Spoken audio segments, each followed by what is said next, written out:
2025 മഹാകുംഭമേളയെ hijack ചെയ്തത് ഇൻഡോറിൽ നിന്ന് മൊണാലിസ എന്ന 16-കാരിയാണെന്ന് പറഞ്ഞാൽ നിങ്ങൾ അതിനോട് യോജിക്കുമോ എന്ന് എനിക്കറിയില്ല. 7500 കോടി രൂപയാണ് കേന്ദ്ര സർക്കാരും സംസ്ഥാന സർക്കാരും കൂടി ചെലവഴിക്കുന്നത് എന്നാണ് കേൾക്കുന്നത്. ഇത്രയും നമ്മൾ കേട്ടത് ഈ മഹാകുംഭമേളയുടെ ചരിത്രവും അല്ലെങ്കിൽ പുരാണവും അല്ലെങ്കിൽ അതിൻ്റെ പവിത്രതയുമാണ്. നമുക്ക് ഇഷ്ടപ്പെട്ടാലും ഇല്ലെങ്കിലും അതിൻ്റെ നെഗറ്റിവിറ്റി കൂടി നമുക്ക് പറയണമല്ലോ.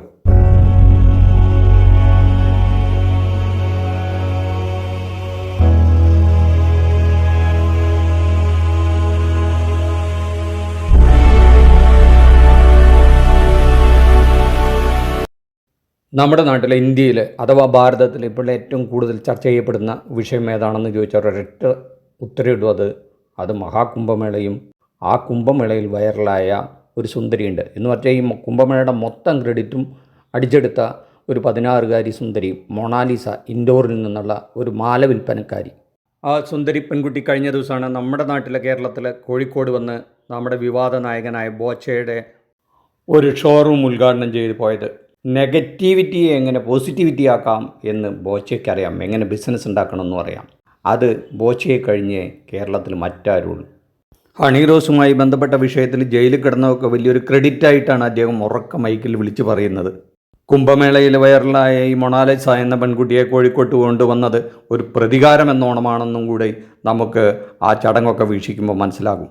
കൺചിമ്മി തുറക്കുന്നതിന് മുമ്പ് ഒരാളുടെ തലവര തെളിയുക അല്ലെങ്കിൽ മഹാഭാഗ്യം വരിക എന്നൊക്കെ പറഞ്ഞു കേട്ടിട്ടില്ലേ, ലോട്ടറി അടിക്കുക എന്നൊക്കെ പറഞ്ഞിട്ടില്ലേ, അതാണ് മഹാകുംഭമേളയ്ക്ക് ഒരു മാല വിൽക്കാൻ വന്നൊരു പെൺകുട്ടി ഇന്ത്യ മുഴുവൻ അറിയപ്പെടുക, അതും ഒരു ഹിന്ദി സിനിമയിൽ നായികയായിട്ട് ചാൻസ് കിട്ടുക, അതും ഉദ്ഘാടനങ്ങളൊക്കെ കൂടി നടക്കുക, അതും നമ്മുടെ ബോച്ചയെ കേരളത്തിലേക്ക് കൊണ്ടുവരിക. എന്തിനു പറയുന്നു, മഹാകുംഭമേളയുടെ പേരും പെരുമയെല്ലാം ഈ കുട്ടി അടിച്ചുകൊണ്ട് പോയി എന്ന് പറഞ്ഞാൽ തെറ്റുണ്ടെന്ന് തോന്നുന്നില്ല. നിങ്ങൾ സമ്മതിച്ചാലും ഇല്ലെങ്കിലും ഒരു കാര്യം ഉറപ്പായി, മഹാകുംഭമേളയിൽ പങ്കെടുത്താൽ മഹാഭാഗ്യം വരുമെന്നുള്ളത് അറ്റ്ലീസ്റ്റ് ഈ മൊണാലിസയുടെ കാര്യത്തിലെങ്കിലും ശരിയായിരിക്കുന്നു എന്നുള്ള കാര്യത്തിൽ തർക്കമില്ല. എന്തായാലും നമുക്ക് ഈ കുംഭമേളകളെ പറ്റി ഒന്ന് മനസ്സിലാക്കാം. അതിൻ്റെ ചരിത്രം എന്താ, അതിൻ്റെ കഥ എന്താണെന്ന് നമുക്കൊന്ന് നോക്കാം. ഒരു 5 തരത്തിലുള്ള കുംഭമേളകളുണ്ട് കേട്ടോ. എല്ലാ വർഷവും മാഘമാസത്തിൽ നടക്കുന്ന കുംഭമേളകൾ. ഇത് നടക്കുന്നത് എല്ലാ ജനുവരി ഫെബ്രുവരി മാസത്തിൽ, അതായത് മാഘമാസത്തിലെ പ്രയാഗ്രാജിലെ ത്രിവേണി സംഗമത്തിൽ വെച്ചാണ്. ഇനി 3 വർഷം കൂടുമ്പോൾ പ്രയാഗ്രാജ്, ഹരിദ്വാർ, ഉജ്ജയിന്, നാസിക് തുടങ്ങിയ സ്ഥലങ്ങളിൽ മാറി മാറി ഈ കുംഭമേളകൾ നടക്കും. ഇനി 3ാമത് നടക്കുന്ന കുംഭമേള എന്ന് പറയുന്നത് 6 വർഷം കൂടുമ്പോൾ നടക്കുന്നതാണ്. അത് അർദ്ധകുംഭമേള എന്നറിയപ്പെടും. അത് പ്രയാഗ്രാജിലും ഹരിദ്വാറിലും വെച്ച് നടക്കുന്നതാണ്. ഇനി 4ാമത്തെ വിഭാഗം 12 വർഷം കൂടുമ്പോൾ നടക്കുന്ന പൂർണ്ണ കുംഭമേളകളാണ്. ഈ 4 സ്ഥലങ്ങളിലും, അതായത് പ്രയാഗ്രാജ്, ഹരിദ്വാർ, ഉജ്ജയിന്, നാസിക് തുടങ്ങിയ പുണ്യനദീതീരങ്ങളിൽ മാറി മാറി നടത്തപ്പെടുന്നതാണ്. ഇനിയാണ് ഏറ്റവും പ്രധാനപ്പെട്ട മഹാകുംഭമേള എന്ന് പറഞ്ഞാൽ 12 വർഷം കൂടുമ്പോൾ, അങ്ങനത്തെ 12 പൂർണ്ണ കുംഭമേളകളുടെ അവസാനത്തെ കുംഭമേളയാണ് മഹാകുംഭമേള. അതാണിപ്പോൾ 2025 ഇപ്പോൾ നടക്കുന്ന മഹാകുംഭമേള. ഇപ്പോൾ നമ്മുടെ പ്രേക്ഷകർക്ക് ഏകദേശം ഒരു ഐഡിയ കിട്ടിക്കാണും എന്താണ് കുംഭമേള, എത്ര തരം കുംഭമേളകളുണ്ട്, അത് 144ാമത് വർഷം നടക്കുന്ന മഹാകുംഭമേള എന്താണെന്നും ഇപ്പോൾ മനസ്സിലായി കാണും. നേരത്തെ പറഞ്ഞ പോലെ 144 വർഷത്തിൽ ഒരിക്കൽ മാത്രം സംഭവിക്കുന്ന മഹാകുംഭമേളയാണ്.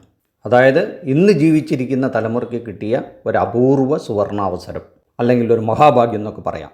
നമ്മുടെ അച്ഛനമ്മമാരുടെ കാലത്ത് അവർക്കതിന് സാധിച്ചിട്ടുണ്ടാവില്ല. നമ്മുടെ മക്കളുടെ ആയുസ്സിലും അവരുടെ മക്കളുടെ കാലത്തും അവർക്ക് കാണാൻ പറ്റുമോ നമുക്ക് പറയാൻ പറ്റില്ല. നമ്മുടെ മക്കളുടെ കാലത്ത് എന്തായാലും സംഭവിക്കില്ല. അവരുടെ മക്കളുടെ കാലത്ത് ഇനി 144 വർഷം കഴിഞ്ഞ് മാത്രം സംഭവിക്കുന്ന അത്രയ്ക്കും അപൂർവമായ ഒരു മഹാകുംഭമേളയാണ് ഇപ്പോൾ നടന്നുകൊണ്ടിരിക്കുന്നത്. ഇന്ത്യയിലെ 4 പ്രധാന സ്ഥലത്ത്, അതായത് പ്രയാഗ്രാജ്, ഹരിദ്വാർ, ഉജ്ജയിന്, നാസിക് തുടങ്ങിയ സ്ഥലങ്ങളിലാണ് ഈ കുംഭമേള സാധാരണ നടക്കാറുള്ളത്. ഈ മഹാകുംഭമേള നടക്കുന്നത് പ്രയാഗ്രാജിൽ വെച്ചുമാണ്.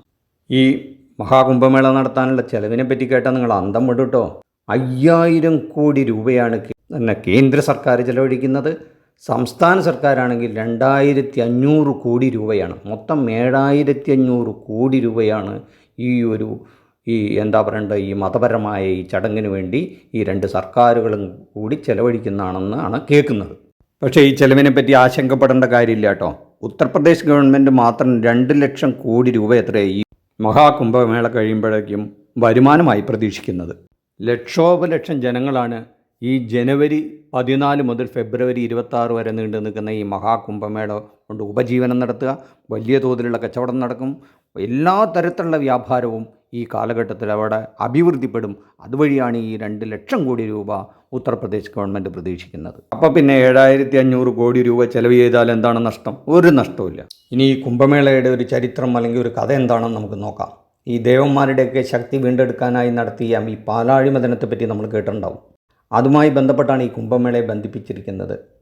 അതെന്താണെന്ന് വെച്ചാൽ ഈ പാലാഴി കടഞ്ഞെടുത്തിട്ടുള്ള അമൃത് കഴിച്ചാൽ അമരന്മാരായി തീരാം, മരണം സംഭവിക്കില്ല, പിന്നെ സർവ്വശക്തിയും കിട്ടും, ആയുസ് ദീർഘായുസോടുകൂടെ ജീവിക്കാം എന്നുള്ള ഒരാവശ്യത്തിൽ ദേവന്മാരും ഈ അസുരന്മാരും ചേർന്ന് പാലാഴി കടയുമ്പോൾ വിഷം പുറത്തു വരികയും ആ വിഷം കണ്ട് പരിഭ്രമിച്ച ദേവന്മാർ ഉടനെ ശിവനെ വിളിച്ച് ശരണം പ്രാപിക്കുകയും ശിവൻ വന്ന് ആ വിഷം കുടിക്കുകയും ആ കഴുത്തിൽ ആ വിഷത്തെ തങ്ങി നിർത്തുകയും അങ്ങനെ അവിടെ നീലനിറമായി നീലകണ്ഠൻ എന്നറിയപ്പെടുകയും ചെയ്ത കഥയൊക്കെ നമ്മൾ കേട്ടിട്ടുണ്ട്. ആ പാലാഴി മഥനത്തിനൊടുവിൽ അമൃതകുംഭം കിട്ടുകയും ആ അമൃതകുംഭത്തിന് വേണ്ടി ദേവാസുരന്മാർ തമ്മിൽ 12 ദിവസം നീണ്ടു നിന്ന മഹായുദ്ധം നടന്നു. അതിൻ്റെ ഓർമ്മയ്ക്കൊക്കെയാണ് ഈ 12 വർഷം നമ്മുടെ മനുഷ്യരുടെ ഒരു 12 വർഷമാണ് ദേവന്മാരുടെ ഒരു ദിവസം. അതുകൊണ്ടാണ് ഈ 12 വർഷം കൂടുമ്പോൾ പൂർണ്ണ കുംഭമേളകൾ നടക്കുന്നത് എന്നാണ് വിശ്വാസം. അങ്ങനെ ദേവന്മാർക്ക് കിട്ടിയ ഈ അമൃത് ഗരുഡൻ വഹിച്ചു കൊണ്ടുപോകുമ്പോൾ ഈ 4 സ്ഥലങ്ങളിൽ പ്രയാഗ്രാജ്, ഹരിദ്വാർ, ഉജ്ജയിന്, നാസിക് തുടങ്ങിയ ഈ പുണ്യനഗരങ്ങളിൽ വീണുവെന്നും അതുകൊണ്ടാണ് ആ 4 നഗരങ്ങളിൽ ഈ കുംഭമേള ആഘോഷിക്കുന്നതെന്നും ഒരു വിശ്വാസം. ഇനി മറ്റൊരു വിശ്വാസം എന്താണെന്ന് വെച്ച് കഴിഞ്ഞാൽ ഇത് കിട്ടിക്കഴിഞ്ഞപ്പോൾ ഇന്ദ്രപുത്രനായ ജയൻ അത് ചന്ദ്രഭഗവാനെ ഏൽപ്പിച്ചെന്നും ആ ചന്ദ്രഭഗവാൻ ഒരു കയ്യബദ്ധം ആ കൊടുക്കുന്ന സമയത്ത് 4 സ്ഥലങ്ങളിൽ കുറച്ച് തുള്ളികൾ ഈ അമൃതിൻ്റെ തുള്ളികൾ വീണു എന്നും ആണ് മറ്റൊരു വിശ്വാസം. അതുകൊണ്ടാണ് അവിടെ ഈ പുണ്യ ദിവസങ്ങളിൽ ഈ സ്നാനം ചെയ്താൽ വലിയ മഹാഭാഗ്യം കിട്ടും, അല്ലെങ്കിൽ അമരന്മാരായിത്തീരും, അല്ലെങ്കിൽ രോഗാവസ്ഥയുണ്ടാവില്ല, മഹാഭാഗ്യമാണ് എന്നൊക്കെ ഹിന്ദു വിശ്വാസികൾ വിശ്വസിക്കുന്നത്. എന്തായാലും ഈ കുംഭമേളയുടെ ഒരു ചരിത്രം തന്നെ നമ്മുടെ ചൈനീസ് യാത്രികനായിട്ടുള്ള സുഗാൻസാജ് 7ാം നൂറ്റാണ്ടിൽ തന്നെ ഇതിനെപ്പറ്റി പ്രതിപാദിച്ചിട്ടുണ്ട്. ഈ സമയത്ത് അവിടെ ലക്ഷക്കണക്കിന് ആൾക്കാർ ഈ സ്നാനം ചെയ്തിരുന്നുവെന്നും കുംഭമേള നടന്നിരുന്നുവെന്നും ആ കാലഘട്ടത്തിൽ തന്നെ ചരിത്രത്തിൻ്റെ ഭാഗമായി തീർന്നിട്ടുണ്ട്. അതുകൊണ്ട് ഈ 7ാം നൂറ്റാണ്ട് മുതൽ തന്നെ കുംഭമേള ഭാരതത്തിൽ നടന്നിരുന്നുവെന്നും അത് ഈ 21ാം നൂറ്റാണ്ടിലും തുടരുന്നു എന്നും നമ്മൾ മനസ്സിലാക്കുമ്പോൾ ഈ ഒരു വലിയ ഹിന്ദുമത വിശ്വാസികളുടെ ഈ ഒരു മേളയ്ക്ക് അല്ലെങ്കിൽ ഒരു സംഗമത്തിന് എന്തുമാത്രം പ്രാധാന്യം നൽകുന്നു എന്ന് നമുക്ക് ഊഹിക്കാവുന്നതേയുള്ളൂ. പ്രധാനമായും 4 സ്ഥലങ്ങളിലുള്ള പുണ്യനദികളിലെ സ്നാനം തന്നെയാണ് ഇതിൻ്റെ പ്രധാന ചടങ്ങ്. അത് ത്രിവേണി സംഗമമായ ഗംഗ, യമുന, സരസ്വതി നദികൾ, സരസ്വതിയെ ദൃശ്യമാകാൻ പറ്റില്ലെങ്കിലും പ്രയാഗ്രാജിലെ ആ പുണ്യനദിയിൽ മുങ്ങിക്കുളിക്കുന്നതാണ് ഒരു ചടങ്ങ്.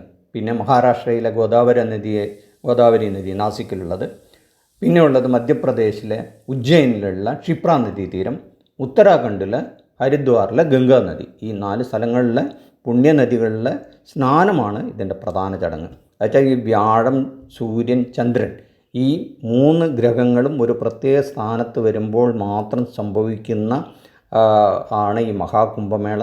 അത് നിശ്ചയിക്കുന്നത് തന്നെ അഘോര സന്യാസിമാരാണ്.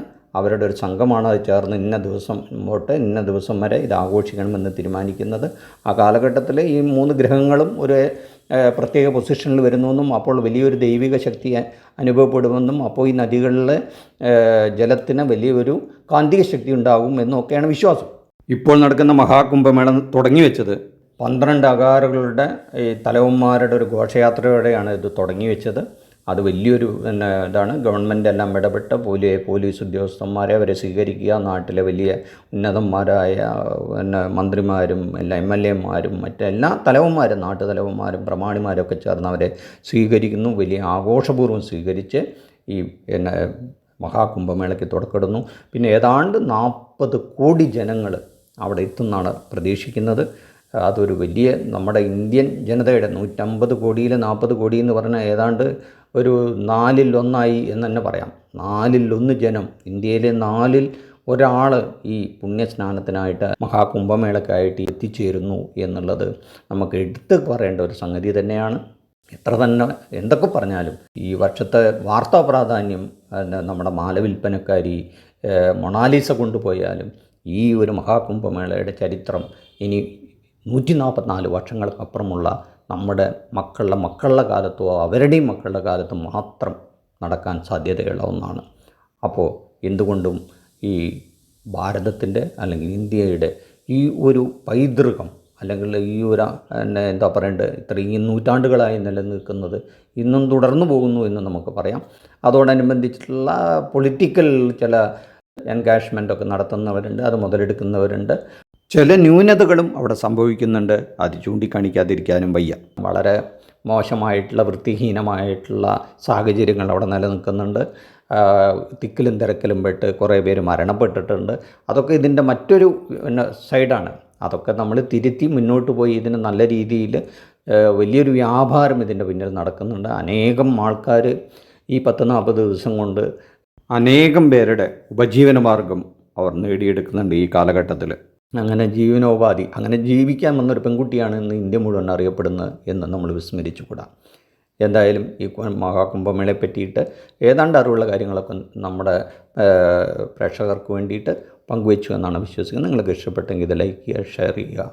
ഈ ചാനൽ ഇതുവരെയും സബ്സ്ക്രൈബ് ചെയ്തിട്ടില്ലെങ്കിൽ സബ്സ്ക്രൈബ് ചെയ്ത് ബെല്ലൈക്കൺ ഒന്ന് എനാബിൾ ചെയ്ത് വയ്ക്കുക. ഇതുപോലെ നല്ല വീഡിയോകളുമായി നിങ്ങളുടെ മുന്നിലെത്തുന്നതായിരിക്കും. നന്ദി, നമസ്കാരം.